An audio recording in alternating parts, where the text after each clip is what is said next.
Come to Providence Place, owned by the Sisters of Providence for retirees looking for an ideal rental setting to continue their active, independent lifestyles. We offer bright 1 and 2 bedroom apartments, a magnificent chapel with daily mass, restaurant-style dining, wellness and entertainment programs, all with a friendly community spirit on beautiful grounds. Call for a tour, 413-534-9700. The Annual Catholic Appeal. 60 years of changing lives in Western Massachusetts. Sharing, teaching, reaching. Respecting the dignity of life at all ages. Our Catholic mission calls us to be Christ in our world right now. Please donate to the Annual Catholic Appeal today and help us put faith in action. Coming up on this edition of Reel to Reel. The incorrupt heart of St. John Vianney makes a stop in Western Massachusetts. I'm Steve Kiltonic at Blessed Sacrament School in Holyoke, where students are bridging the generation gap through a partnership with a local senior living center. And Dan Dumas will have the latest news from the Diocese of Springfield. We'll have these stories and more just ahead on Reel to Reel. Hello and welcome to Reel as we mark Divine Mercy Sunday this weekend. This special liturgical celebration was instituted 20 years ago by St. Pope John Paul II. This year it also marks a very special opportunity for the Diocese of Springfield, as a relic of the patron saint of parish priests has been visiting the diocese. The incorrupt heart of St. John Vianney on national tour made its way to Western Massachusetts, beginning at St. Mary's in Westfield. The relic of St. John Vianney arrived on Thursday at St. Mary's Church in Westfield, where the faithful gathered early in the morning for prayer and veneration. St. John Vianney was a dedicated pastor in Ars, France in the mid-1800s. During his boyhood, he suffered with his family in the dark years of the French Revolution. As a priest in a small farming town, he became well known across Europe for hearing confessions and for the gift of reading hearts. Sponsored by the Knights of Columbus, the Heart of a Priest tour was launched in the wake of the clergy sexual abuse crisis in the Catholic Church. The Knights saying that the saint offers an example to help the Church heal and rebuild. Members of the Knights are accompanying the relic, a rare opportunity for Catholics to witness. And at all the parishes that we've brought this to, the faithful who've come to touch items, to relics, rosaries or prayer cards to make third-class relics, and there's been an extreme excitement and for many an interest. Right, this is a unique opportunity, but of a lot of excitement, especially to pray for priests. Throughout his priesthood, St. John Vianney was known for his wise spiritual counsel, undertaking a life of heroic penance and prayer as he worked to draw people away from sin and closer to God, sometimes hearing confessions for up to 18 hours a day. Springfield Bishop Mitchell Rosansky celebrated the noon Mass on Thursday, telling parishioners that it was St. John Vianney's heart that won over the people for Christ and the promise of heaven. He encouraged the faithful to let the heart of the saint inspire them in renewed faith. St. John Vianney, particularly in our day, the inspiration, the patron of parish priests, really helps us to strive for the life that he lived in being able to serve his people, bringing to the people of that little town of ours the message of salvation and hope, and especially when the practice of the faith had become so lax. So St. John Vianney is a significant saint for our times, patron of parish priest, and hope for all of us that our hearts will beat as his did, one with Christ. Michelle Suhaki is pastoral minister at St. Mary's. She says the parish was fortunate to be able to host the relic's visit, and personally it was a spiritually moving experience for her. I already venerated the relic when it first came out this morning, when we were setting up at 6:30 this morning, and words just couldn't come into my mouth because I didn't know what to expect, because I haven't ever seen a relic of this magnitude. There was an organ. Like, I've seen other relics that might have been hair or bones, but this is an organ. And so what you expect an organ to look like, you expect it to look decayed, but yet this was not. So it was quite a miracle, I would say. From St. Mary's, the relic was brought to the Diocese of Burlington, Vermont, then back to Western Massachusetts today at the Shrine of Divine Mercy in Stockbridge. And this evening, there was veneration of the relic at St. Joseph's Church in Pittsfield. And again, the relic will be back at the Divine Mercy Shrine in Stockbridge on Sunday from 8 a.m. through the 1 p.m. nationally televised Mass on EWTN. If you would like more information on the relic, we have a link at iobserve.org. Well, just in time for Easter, the newly restored Scala Sancta, or Holy Stairs, which were said to be walked by Jesus just before Pontius Pilate sentenced him to death, were revealed in Rome. The staircase is believed to have been moved from Pilate's palace in Jerusalem to Rome by Emperor Constantine's mother, St. Helena, after Christianity became the official religion of the Roman Empire in the 4th century. We learn more now in this Catholic News Service report. So we are now in the next to the last phase, I'd like to think the final phase, of the conservation of the Holy Stairs, the Pontifical Sanctuary of the Holy Stairs.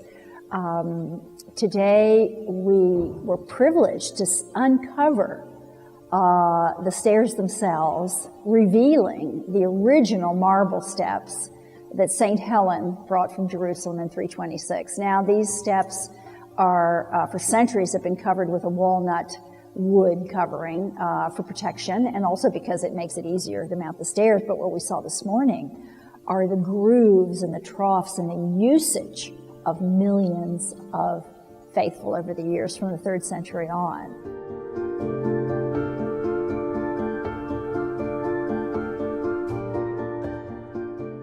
So as the wood was removed by the restorers, they were able to see this very unusual configuration of the original stairs, deeply grooved with troughs and showing this passage of millions of faithful through the centuries.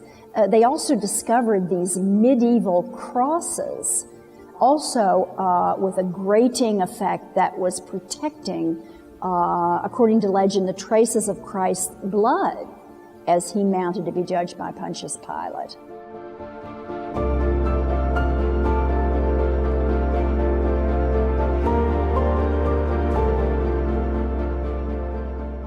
It's amazing. I mean, just look at today, the troughs that are actually in the stone that was made by people climbing on their knees. It's all these hollows. It's very real, and it's how could you not feel something for that? As it's uncovered now, we can actually have the opportunity to see it and feel it.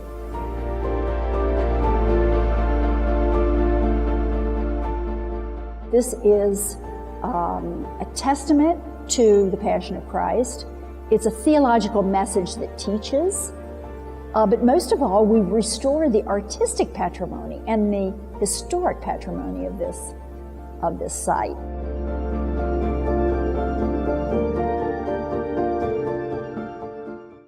Now, once they are fully restored, the walnut planks, which officials say are in remarkably good shape, will be placed back on the steps because they say wood is more elastic than marble and more resistant to wear. Amazing. And still to come on Reel to Reel,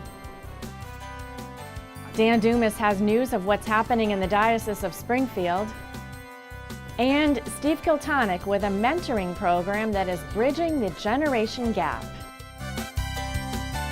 These stories and more are still to come on Reel to Reel.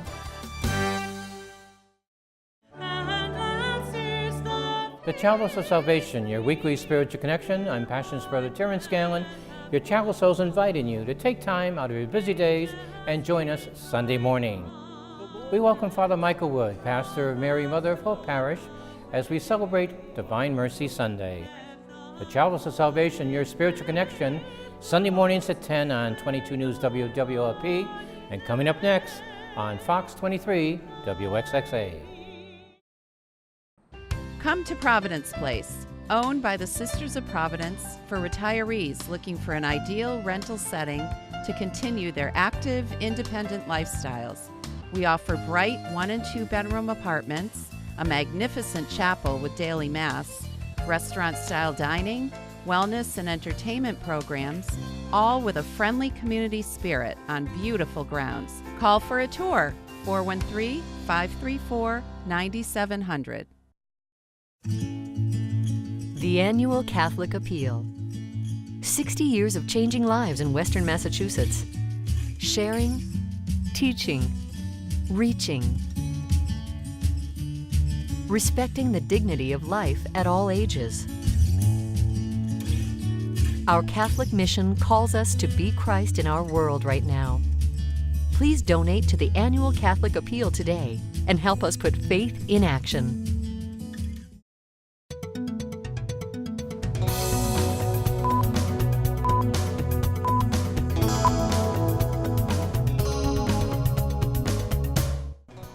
I'm Dan Dumas with your Reel to Reel news briefs. April is a month dedicated to child abuse awareness. It was marked by youth at St. Patrick's Parish in Springfield in a very special way. Nick Morganelli reports. It's not good to hurt children or other people. You're supposed to treat each other with love and respect. We at St. Patrick's are being very protective of our children. We've all been quarried, we've all doing the Virtus program, and we feel that we are a safe place for these children to be. Whether it's bullying, physical or mental abuse, sexual abuse, those working or volunteering for your church are required to complete online training using Virtus. We all know the signs of child abuse. We all know where we have to report should we suspect any child abuse, so we can go up the chain and we can help everybody that we can. The nonprofit Prevent Child Abuse America began Pinwheels for Awareness in 2008. A recent story about the group inspired those in ministry at St. Patrick's to do something positive during April, which is Child Abuse Prevention Month. We're hoping that as a community outreach, that as people drive up and down Allen Street, which is a pretty busy street, they will call our parish and say, "Why do you have blue pinwheels out?" Religious education students, along with their parents and teachers at St. Patrick's, placed blue pinwheels on the church's front lawn along Allen Street in Springfield for all to see. The main thing is that we want the parents to know and the community to know that we are a safe place for children to be. Learned a lot that we should respect others and that it's important that everyone matters in class and in the church. I feel like that because, I can be here with everyone and that everyone is respected and that everyone is safe and has a loving manner. You can learn more at preventchildabuse.org and the Catholic Church's required training programs at virtusonline.org. In Springfield, I'm Nick Morganelli. And to learn more about the Diocese of Springfield's child protection efforts, as well as how to report suspected abuse, log on to diospringfield.org. And in other news, it was a special opportunity recently to not only view the movie on the life of St. Paul, but also to hear from its producer, who made a trip to Pope Francis Preparatory High School. David Martin reports. I have many regrets. Made many mistakes, but everything I have done for Christ. Eric Groth, President and CEO of ODB Films, is grateful to produce films that inspire people to think deeper about their faith. He said one reason for creating a film about the Apostle Paul was he is a great example that anyone can change. Paul spent his early life persecuting Christ's church before experiencing an amazing conversion by hearing the Word of God. The other thing is Paul's message about mercy, that all of us rely on that incredible grace and mercy of God. And his life shows those things so well, and we just wanted to tell that story. I've never met Christ in the flesh. But the day I heard you preach in Troas, my God, I saw Christ in you. I left my family and my friends, my whole life behind. when Gina Drvinsky, the Springfield Diocese Director of Youth and Young Adult Ministry, saw the producer of Paul the Apostle of Christ was giving a talk, she suggested it to Springfield Bishop Mitchell Rosansky. She thought it an opportunity to learn how a not-for-profit Catholic film company is bringing the message of the gospel to a wider audience. Bishop Rosansky agreed that it was a great event for the Office of Faith Formation to sponsor. Drvinsky said it was also a chance to learn more about what goes on behind the scenes. She attended a premiere of the film a couple of years ago. I really just enjoyed the ability to put yourself back in biblical times and really to kind of just think about what it would be like to be there and then kind of transport yourself to where you are today. And with my faith today, could I have gone through what they went through? If you haven't had a chance to see Paul, Apostle of Christ, get your hands on it and check it out, because it's a beautiful film with a beautiful message, and it's a privilege for us as an organization to be able to serve the world in the way of creating some things that are beautiful, good, and true. Groth explained his company likes to tell stories about saints because they were born as regular people and had to work at building relationships with others and God. ODB Films is developing a film about the life of St. Patrick and a documentary series about people who have had encounters with Christ titled Restored: Stories of Encounter. In Springfield, I'm David Martin. Finally, Pope Francis Prep was also the location for a talk given by Jack Jezreel, founder of the Just Faith movement.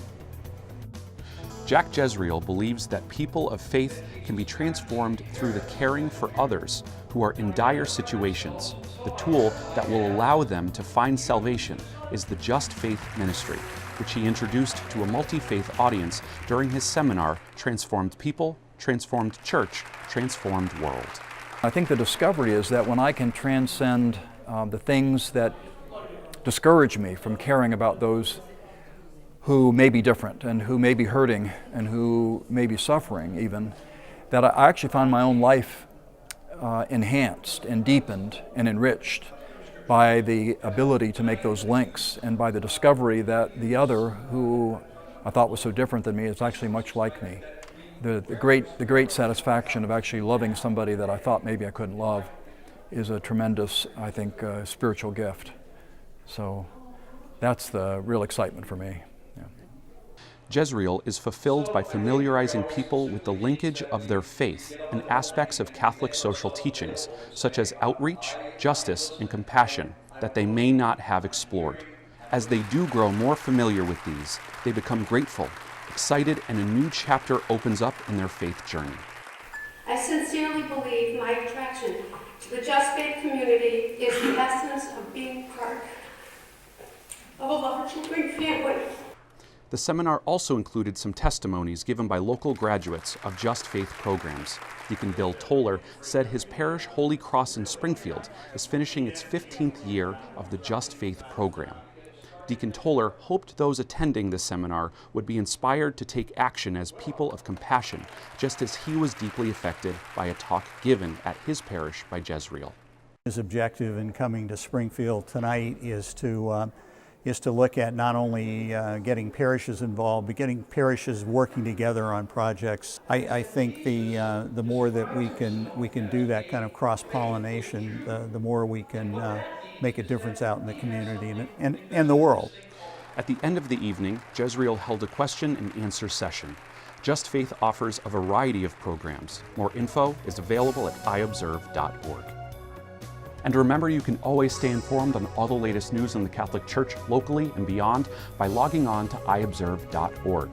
There you can read articles written by our Catholic communications staff, as well as view archived episodes of Real to Real. That's iobserve.org. I'm Dan Dumas, and those were your Real to Real news briefs. Merriam-Webster defines the generation gap as the difference in opinion and values between young and old. At a program begun at Blessed Sacrament School in Holyoke, students and senior citizens have provided a new definition to that phrase for more than a decade now. Steve Kiltonick spent a few days with the students and tells us more.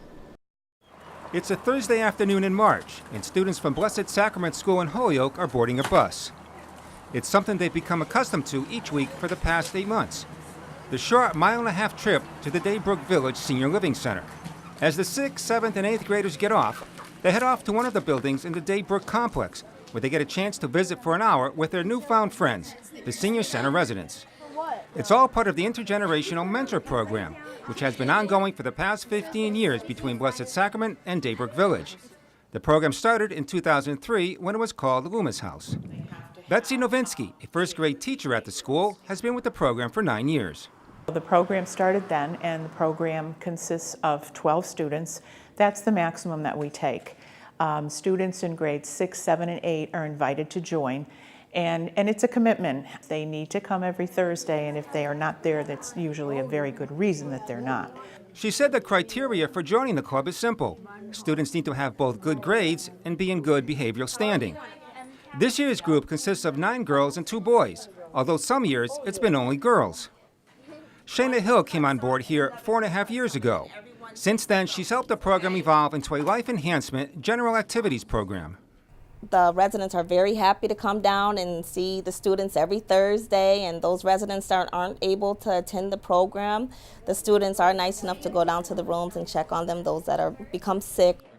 Over the years, the program has been honored by Daybrook for its benefit to the seniors and the community. It's a blessing that these students sign up for this program. It's not that, they're made to come to the program. This is something that they want to do out of the kindness of their hearts, which makes it a huge difference for the residents. I have seen them just become such caring individuals.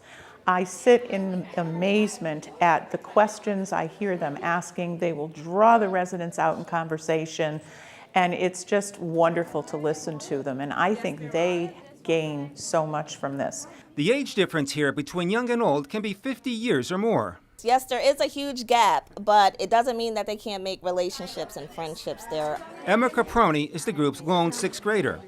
Back when the program started last September, she said she wasn't quite sure she made the right decision to join.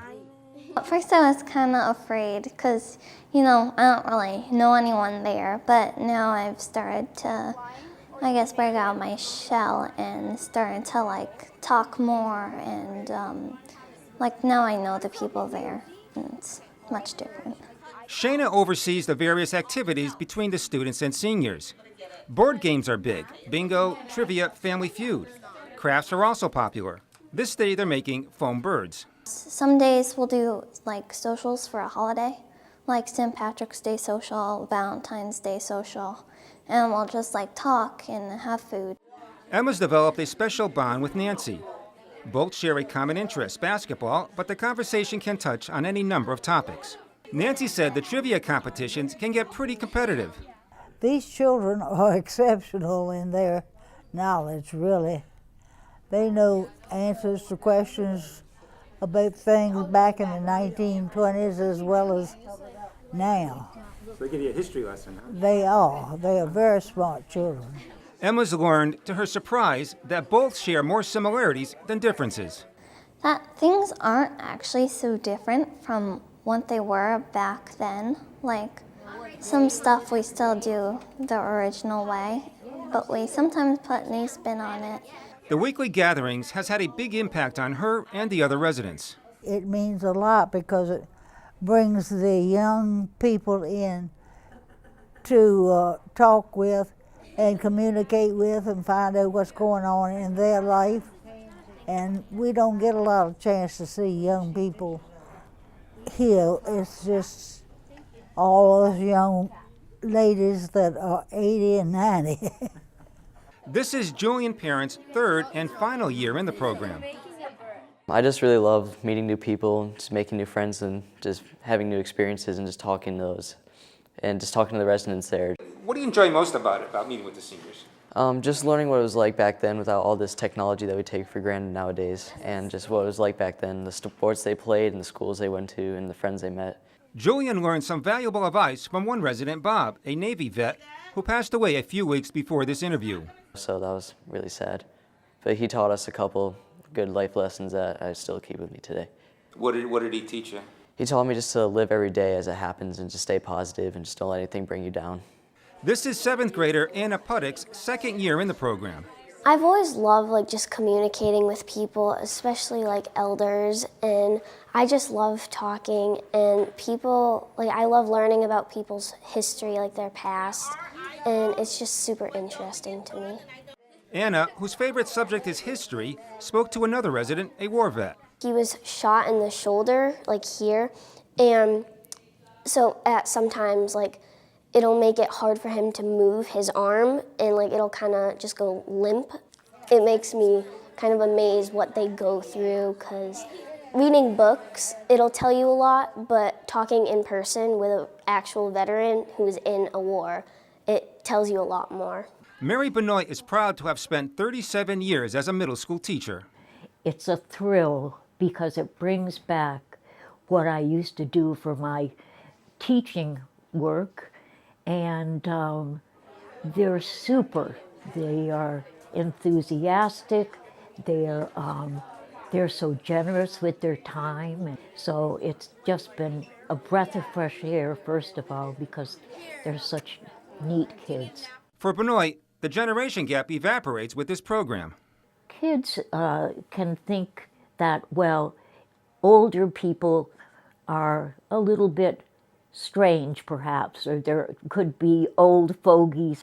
And I think that disappears with the first or second meeting, that they really see that the things that they experienced and we experience, even though there's 40 or 50 years difference, aren't that different. Graduation doesn't necessarily mean the end of a friendship. Students oftentimes come back to visit and reconnect with the residents because of the strong bonds they've established. Some of our students here, they come and visit the residents on summer break. They don't even have to come here. It's just out of the kindness of their hearts, you know, and it makes a big difference. It really means a lot to them. But all good things do come to an end, even if for a temporary basis. On April 11th, a student graduation was held. They visited Daybrook one last time to officially close the program for the 2018-2019 academic year. The students and residents gathered for a pizza party and some cake. Each student received a certificate and a gift for participating. Students and residents shared stories and reminisced about the year together. While the atmosphere was festive, there was also an air of sadness. Sometimes there are tears that flow because I end up with those that are going to 9th grade, and I end up missing them because I'm not going to see them again. But other than that, it's a really good program, and I'm happy that we have it here. It's obvious from the interaction that the relationships here are lasting, not fleeting. While the 8th graders will be moving on, many of the 6th and 7th graders will return for another year of memorable memories. The Blessed Sacrament Intergenerational Mentor Program, bridging the generation gap by breaking down the barriers between old and young. For Real to Real, I'm Steve Kiltonic. Steve says it looks bright for next year, as most of the 6th and 7th graders will return in the fall for another year of learning and friendship in a program continuing to shine a light on all who participate. And for this week, that's Real to Real. Just a reminder that Catholic students like those at Blessed Sacrament benefit from your generosity to the annual Catholic Appeal. If you haven't yet made your gift, why not do it now? It's simple, easy, and secure by going to the link at diospringfield.org. That's diospringfield.org, and we thank all who have donated this spring.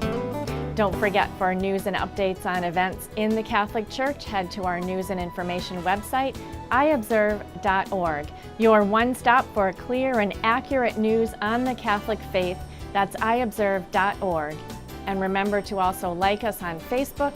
We are at Catholic Communications. And a special programming note for viewers on 22 News in Springfield. You won't see us next week due to NBC sports coverage. Everyone else will see a best of edition, and we will be back in 2 weeks with a new edition of Real to Real, your window on the world around you. See you then. Real to Real is a production of the Catholic Communications Corporation, funded in part by the annual Catholic Appeal, and the support of you, our faithful viewers.